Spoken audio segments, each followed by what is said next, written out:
Come on now, this album was way better than Views. I mean, the music on here is crazy. This is probably my favorite part, by the way. I ran out of tears when I was 18. Every time you see me pulling up in a rented door. This shit is so fucking good. How is this album not better than Views? Now, The Weeknd with the W. I want to talk about this recent news regarding Starboy, the album surpassing Drake's Views as the most streamed album from 2016. If you guys don't know, Starboy, the album, has actually seen a spike in streams this year, specifically in the last couple months. The song Die For You, which is a crazy record, it's gotten a boost through TikTok during the last year. Sometime back last year, the song started getting really popular on TikTok. A lot of people are using it in their videos. The Weeknd dropped the music video for it last year in November. Ever since then, the song has been one of the main driving forces that's helped this album get so much momentum all these years later. It ain't working, 'cause you're perfect.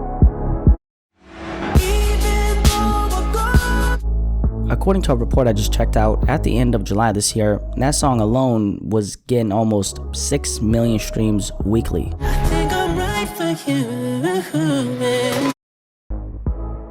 Now keep in mind, that's from one song only. Starboy, the record, actually cracked 2 billion streams this year, which is a huge accomplishment. I don't know why so many people hated on this album, honestly. This was generally a great project, like most The Weeknd albums. I think a lot of people are stuck in the past when it comes to The Weeknd. I think the Trilogy fans are always comparing those tapes to his later work so much to the point where people just can't enjoy the greatness. That's something that I think kind of happened initially with After Hours, but with time, people started coming around to the fact that that was a great project too. He took a little detour in his sound with that project, and it definitely paid off. That album was, of course, 80s inspired. Not completely 80s, but 80s inspired. Overall, it's definitely a pop, synth pop to be specific, R&B infused album, and Dawn FM is definitely a branch off After Hours. It's way more intense on the 80s sound. I mean, I think we can label that one a true 80s inspired project. Makes sense why Dawn FM never popped as much as After Hours. I mean, that whole project wasn't as safe as people claimed it was. Anyone who tries to tell you that, I think they're lying. The proof is in the music, and the proof is in the track record The Weeknd had up until dropping that project. Just because it's an 80s inspired album doesn't make it safe. Because keep in mind, we're not in the 80s, we're in 2002, and who expected The Weeknd to go as intense on that 80s sound like he did on Dawn FM? So I think Dawn FM definitely threw people for a loop. And the reason why I think After Hours was so big is because he just packaged that entire project perfectly. The music on that project was so crispy, clean. Contrary to what a lot of people say, I think that album was different in the sense that he took inspiration from the 80s pop, R&B, and kind of packaged that into its own thing. He didn't invent the wheel with it, but what artist has dropped an After Hours and seen After Hours level of success? The Weeknd is the first one. As for Starboy, it ended up becoming the most streamed album of 2016 the other day, which I think makes a lot of sense because this was predicted to be one of the biggest albums of 2016 along with Views. Also want to add in Anti by Rihanna, or actually Rihanna. That's the way you say it, according to her.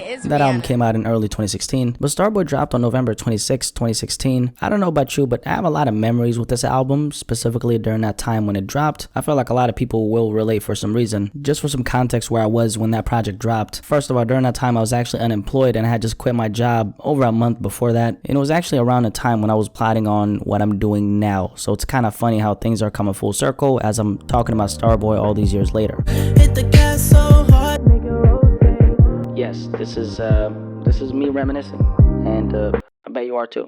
Got a sweet Asian chick, she gon' loan me. So the other day, the album actually ended up having its biggest streaming day on Spotify of this year. Over 7 million streams was the record, which is crazy, right? Considering the fact that this album came out in 2016. By the way, The Weeknd celebrated this by posting these Instagram stories, reporting on those accomplishments. He also quote tweeted a response reporting it on Twitter regarding these numbers, by the way. You know what these numbers tell me? It just tells me that good music will truly never fade away. It'll always last. And I'm sure this album is going to be on repeat for a lot of people a decade from now. As for Views, by the way, I never thought this album was actually bad. I think the perception a lot of people have of Views has definitely been clouded because we put it next to projects like If You're Reading This Is Too Late, or Nothing Was the Same, or even More Life, which I thought was way better. Views is hands down the most pop Drake has ever sounded, and you know, if we put it next to his other albums, I would say that it's his worst album. This album had a lot of slept on records though, and I was actually fucking with Views when it dropped back then. During that year, I was actually listening to more Views than Starboy, but then again, Views dropped in May, Starboy in November, so that makes a lot of sense, right? Over time though, I want to say that I listened to Starboy way more, and for sure, Starboy is definitely a better project. I think it's aged way better than Views. Starboy to me has just way more flavor and nuance to it. Overall, it's a really great sounding album that definitely stood the test of time. So the fact that it's now the most streamed album from 2016, beating Views, that doesn't really surprise me. By the way, some final thoughts on why I actually like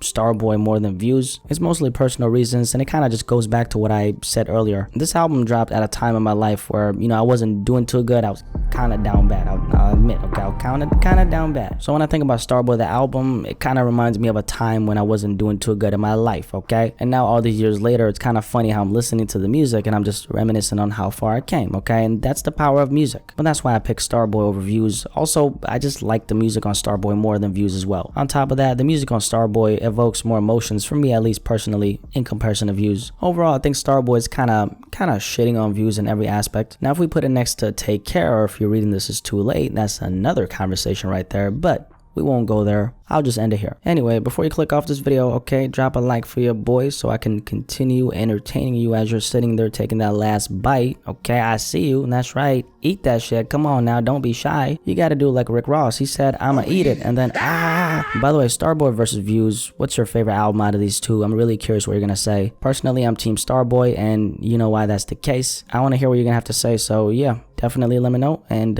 spin right there like a baby. Come on now, this album was way better than Views. I mean, the music on here is crazy. This is probably my favorite part, by the way.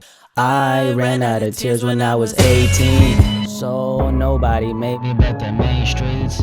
I mean, the part when he says homeless to Forbes list, these niggas bring no stress. I feel like Moses, I feel like I'm chosen. Damn, that shit is hard. Homeless to Forbes list, these niggas bring no. Every time you see me pulling up in a rented doors, just know we've been grinding on them sidewalks. Say my line. This shit is so fucking good. How is this album not better than Views? Listening to this song for the first time, I mean, that shit was a crazy experience. I was so down bad. I was so down bad back then, bro. I'm trying to put you in a worse mood. Every day a nigga try to test me. Every day a nigga try to end me. Pockets of awake hefty. Coming for the king, that's a far cry. And then when the beat drops, ooh. Look what you done. I'm a motherfucking Starboy.